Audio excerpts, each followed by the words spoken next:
Hello everyone, good morning. দ্বিতীয় দিনও ব্লগটা স্টার্ট করে ফেললাম। আসলে ফার্স্ট ব্লগটা পোস্ট করার পর বন্ধুরা খুব ভালো ভালো কথা বলেছে, তাই খুব খুশি হয়ে গেছি। সেই এক্সাইটমেন্টে ভাবলাম দ্বিতীয় দিনের ব্লগটা স্টার্ট করে দিই, দেখা যাক না শেষ করতে পারি কি পারি না। তবে আজ কিন্তু কোনো হোম ট্যুর নাই। কাল রাতে যখন ঘুমাই তখনই ভেবেছিলাম আজ একটা স্পেশাল জিনিস বানাবো, সেটার নাম হলো তিরামিসু।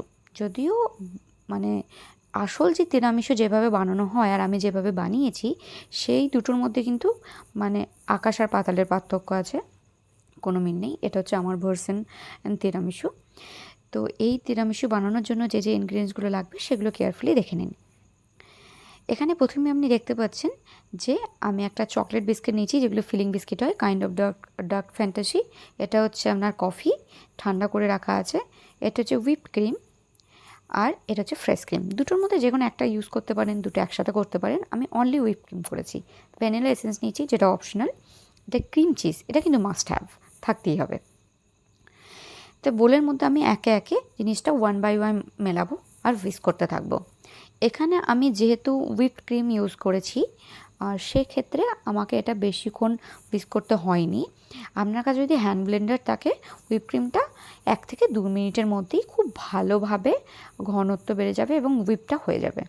আমি প্রথমে একটু কায়দা করে কফি ব্লেন্ডার দিয়ে ট্রাই করার চেষ্টা করেছিলাম, কিন্তু সেটা কোনোভাবেই সম্ভব নয়। কফি ব্লেন্ডার দিয়ে একমাত্র কফি ব্লেন্ড করাই সম্ভব, যেটা আমরা একটু ফোম কফি খেতে যারা ভালোবাসি উইথ মিল্ক, তা সেটাই ভালো। আমি লাস্ট পর্যন্ত যেহেতু আমার কাছে হ্যান্ড ব্লেন্ডার নেই, তো আমি হুইস্ক দিয়ে এটা বেশ কিছুক্ষণ হুইস্ক করেছি, 5 মিনিট মতো। তারপর একে একে one by one cream cheese যেমন এখানে এখন দিচ্ছি, তো ইনগ্রিডিয়েন্টসগুলো দিতে দিতে সেটাকে হুইস্ক করতে গেছি। এখানে আমি একটা যে ছোট হুইপ ক্রিম, সেটার অর্ধেক মতো ইউজ করেছি, তার সাথে ক্রিম চিজটারও অর্ধেক দিয়েছি। মানে জিনিসটা সমান সমান হতে হবে, তবে কিন্তু সেটা টেস্টটা আসবে। আর বলে দিই, ক্রিম চিজটা কিন্তু একদমই মিষ্টি নেই, বাট ফ্রেশ ক্রিমটা হালকা মিষ্টি আছে। তো সেহেতু এখানে মিষ্টি ইউজ করার জন্য আমি ইউজ করব কনডেন্স মিল্ক।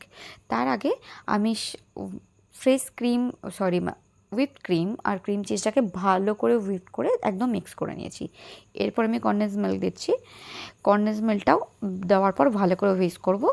ডিব্বাটা থেকে অন্য কোনো ব্র্যান্ড ভাববেন না, এটা একটা আমুল বাটারের ডিব্বার মধ্যে আমি সেটা ভরে রেখেছি। অ্যাজ ইউজুয়াল আমিও বাঙালি, তো এটা আমাদের অভ্যাসের মধ্যে পড়ে ডিব্বা শিফট করা। যাই হোক, কনডেন্স মিল্কটা দিয়ে ভালো করে হুইস্ক করে নেবেন, যাতে কোনো রকম কোনো লাম্পস না থাকে। আপনার যেন দেখে আপনি বুঝতে পারেন ব্যাটারটা একদম স্মুথ হয়েছে, সিল্কি স্মুথ। এখানে ভালো করে হুইস্ক করার পর এবার আমরা দেব ভ্যানিলা এসেন্সটা। ভ্যানিলা এসেন্সটা কিন্তু একদমই অপশনাল। কেউ চাইলে, আমার মতে, যদি কেউ একটু কফি এখানে ইউজ করে সেটাও সে করতে পারে, লিকুইড কফি। কিছু যদি না ইউজ করেন সেক্ষেত্রেও হবে। ভ্যানিলা এসেন্সের পরিমাণটা আপনি আপনার কেমন পছন্দ ভ্যানিলাটা সেটা ওয়াইজ দেবেন। আমার মনে হলো খুব অল্প দিলেই হবে। এখানে আমি একটু টেস্ট করে দেখছি মিষ্টিটা কেমন। আমি মিষ্টি প্রচণ্ড কম পছন্দ করি, মানে কম পছন্দ করি এটা মানে না, খুবই কম, মানে ভালো লাগবে, টেস্টটা ভালো লাগে। আজ পর্যন্ত যে কোনো টাইপের জিনিস বানিয়েছি তো লোকজন ভালোই বলেছে, মানে তারা বলে আমার মিষ্টির আন্দাজটা খুব ভালো। তো আপনি চেক করে নেবেন, আপনার যদি মনে হয় আপনি বা আপনার পরিবারের সবাই বেশি খায়, দিতে পারেন। এরপর লেয়ারিং করা স্টার্ট। এখানে কিছু কিছু টিপস অ্যান্ড ট্রিক্স আমি বলি। এখানে যেমন দেখতে পাচ্ছেন বিস্কিট লেয়ারিং করে তার উপর আমি কফি দিচ্ছি। সেক্ষেত্রে কিন্তু এই মানে আপনি কফিটার মধ্যে ডাইরেক্টলি বিস্কিটটা ডিপ করেও ডাইরেক্টলি এখানে লেয়ারিং করতে পারেন। তারপর অ্যাজ ইউজুয়াল আমাদের মিশ্রণটি এটার মধ্যে যাবে। মিশ্রণটি দেওয়ার পর আবার আমরা বিস্কিট দিয়ে সেটাকে লেয়ার করব। প্রথমে 4টে, তারপর 5টা বিস্কিট দিয়েছি, যেহেতু নিচের দিকটা একটু সরু ছিল, উপর দিকটা মোটা। ম্যান্ডেটারি কিন্তু কাঁচের বলে করতে হবে তার কোনো মানে নেই। আপনি আপনার ঘরে যে কোনো একটু খাল আছে, ডিব্বা, যে কোনো টিফিন বক্স, বাটি বা থালার মধ্যে করতে পারেন। শুধু খেয়াল রাখবেন এটা দেওয়ার পর কিন্তু এটা ভালো করে ঢাকা দিতে হবে। ঢাকা দিয়ে আপনি যেন ডিপ ফ্রিজে রাখতে পারেন। ও অবশ্যই ফ্রিজ কিন্তু মাস্ট, উইদাউট ফ্রিজ কিন্তু এটা করা যায় না, কারণ এটা কোনোভাবে বেক করা হয় না, এটা শুধু রেফ্রিজারেট করেই এটা বানানো হয়। সমস্ত লেয়ারিং হয়ে গেল।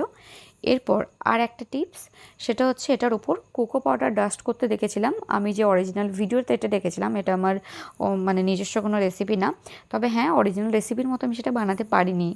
আমার যেহেতু বললাম যে অনেক দিন আগে দেখেছি, ভুলে গেছি, এটার মধ্যে আমার নিজস্ব ইনপুট অবশ্যই আছে। তো যেহেতু আমার কাছে কোকো পাউডার নেই, আমি এখানে কফি পাউডার দিয়ে ডাস্ট করার চেষ্টা করেছি। ভুলটা হলো আমি ভিজে ছাঁকনি নিয়ে ফেলেছি, সেটা দিয়ে ডাস্ট করতে খুবই অসুবিধা, কোনো জায়গায় বেশি কোনো জায়গায় কম পড়েছে। চেষ্টা করেছিলাম নিজে কোনোভাবে ম্যানেজ করার, বেটা হয়নি।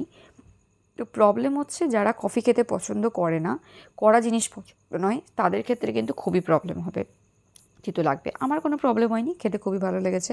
আমার এক বন্ধু টেস্ট করেছে, তারও খুব ভালো লেগেছে। তো ডিব্বাটার প্রথম শটটা নিতে ভুলে গেছি, যখন সবার প্রথম ওপেন করে কাট করেছিলাম।